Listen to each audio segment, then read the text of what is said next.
Hi ಎಲ್ರಿಗೂ ನಮಸ್ಕಾರ. ಇವತ್ತು ನಾವು ನೋಡ್ಕೊಂಬೋಣ ನಮ್ಮ ಮನೆ ಮುಂದುಗಡೆ ರಿವ್ಯೂ ಯಾವ ಥರ ಕಾಣುತ್ತೆ ಅಂತ. ಮಾರ್ನಿಂಗಲ್ಲಿ ಈ ಥರ ವ್ಯೂ ನೋಡೋಕ್ಕೆ ಒಂಥರ ಖುಷಿಗಳು. ಸೂರ್ಯ ಬೆಳಗ್ಗೆ ಬಂದ್ಬಿಟ್ಟು ನಮ್ಮನೆ ಗಿಡದಲ್ಲಿಂದ ಒಂಥರ ಪ್ರಕಾಶಮಾನ ಬೆಳಕು ಬೀಳುತ್ತೆ. ಈ ಥರ ನೋಡ್ಕೊಂಡ್ಬಿಟ್ರೆ ಒಂಥರ ಫೀಲಿಂಗ್ ಇರುತ್ತೆ. ಇದು ಯಾರಿಗೂ ಸಿಗಲ್ಲ. ನಮ್ಮ ಹಳ್ಳಿ ಕಡೆಯಲ್ಲಿ ಮಾತ್ರ ಈ ಥರ ನೋಡೋಕೆ ಸಿಗೋದು. ಬೆಳಕಿದ್ರೆ ಈ ಥರ ಒಂದು ವ್ಯೂ ನೋಡೋಕೆ ಒಂದು ಪ್ಲೇಸ್ ಇದ್ರೆ ಹಳ್ಳಿಯಲ್ಲಿ ಎಷ್ಟು ಖುಷಿ ಇರುತ್ತೆ ಎಲ್ರಿಗೂ. ಬೆಳಗ್ಗೆ ಒಂದು ಮನೆ ಕುತ್ಕೊಂಡ್ಬಿಟ್ಟು ಮನೆ ಮುಂದೆ ಈ ಥರ ವ್ಯೂ ಇದ್ರೆ ಒಂಥರ ಇರುತ್ತೆ. ಎಲ್ಲರೂ ಕೋಳಿ ಜಗಳ ಆದ್ರೆ ಇಲ್ಲಿ ನಾನು ಬೆಳಗ್ಗೆ ಕೋಳಿ ಕಮೆಂಟ್ಸ್ ನೋಡ್ತಾ ಇದ್ದೀನಿ. ನಿಮ್ಮ ಮನೆ ಮುಂದೆ ಈ ಥರ ಟ್ಯಾಪ್ ಇದೆ, ನಮ್ಮ ಮನೆ ಮುಂದೆ ಟ್ಯಾಪ್ ಇದೆ, ಅದರಲ್ಲಿ ಅದ್ರ ನೀರು ಬರಲ್ಲ, ಶೋಕಿಗೆ ಮಾತ್ರ ಇರುತ್ತೆ.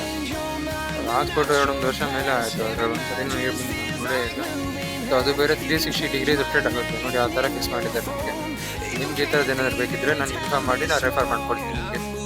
ಬೆಳಗ್ಗೆ ಎಲ್ಲರೂ ಅವ್ರ ಕೆಲಸದಲ್ಲಿ ಅವ್ರು ಬಿಸಿ ಆಗ್ಬಿಟ್ಟವ್ರೆ. ನಾವೇ ಮನೆ ಮುಂದೆ ಕೂತ್ಕೊಂಡು ವೇಸ್ಟ್ ಆಗ್ಬಿಟ್ಟಿದ್ವಿ. ಎಲ್ಲರೂ ಅವ್ರ ಕೆಲಸಕ್ಕೆ ಹೋಗ್ತಾವ್ರೆ. ನಮ್ಮ ಬ್ರದರ್ ಬಿಸಿ ಆಗ್ಬಿಟ್ಟವ್ರೆ ಇವತ್ತು ಅಂಗಡಿಲಿ. ಏನು ಮಾಡೋದು ಮಾತಾಡ್ತಾರೆ. ಊರಲ್ಲಿ ಏನು ಮಾಡ್ತಾರೆ ಬಿಡ್ತಾರೆ ಗೊತ್ತಿಲ್ಲ. ಈ ಥರ 2 ಹತ್ಗಳನ್ನ ಕುಟ್ಕೊಂಡ್ಬಿಟ್ಟು ಅದಕ್ಕೆ ಮೇವು ಹಾಕೊಂಡಿರೋಕೆ ಒಂಥರ ಖುಷಿ. ಅವ್ರ ಕೆಲಸದಲ್ಲಿ ಎಲ್ಲರೂ ಬಿಸಿ ಆಗೋರು ಒಬ್ರು, ನಾವೇ ವೇಸ್ಟ್ ನನ್ನ ಮಗಳು ಕೆಲಸ ಇದೆ ಅಂತ ಈಗ ಹೋಗ್ತಾ ಇದ್ದೀನಿ. ಎಷ್ಟೊತ್ತಾಗುತ್ತೆ ಗೊತ್ತಿಲ್ಲ ಬರೋಕ್ಕೆ. ತಿರ್ಗಾ ಬರ್ಬೇಕಾದ್ರೆ ಒಂದು ವಿಡಿಯೋ ಮಾಡ್ಕೊಂಡು ಬರ್ತೀನಿ, ನೋಡ್ಕೋಬೋದು. ಎಷ್ಟೊತ್ತಾಗುತ್ತೆ ಗೊತ್ತಿಲ್ಲ ಬರೋಕ್ಕೆ. ಕೆಲಸ ಇದೆ ಅಂತ ಬಂದರೆ ಎಷ್ಟೊತ್ತಾಗ್ಬಿಡುತ್ತೆ, ಫುಲ್ ನೈಟ್ ಆಗ್ಬಿಡುತ್ತೆ. ಇವಾಗ ಮನೆಗೆ ಹೋಗೋಕೆ ತುಂಬ ಟೈಮ್ ಆಗುತ್ತೆ. ಓಕೆ, ಆಮೇಲೆ ಸಿಗೋಣ. ಓಕೆ, ಬಾಯ್.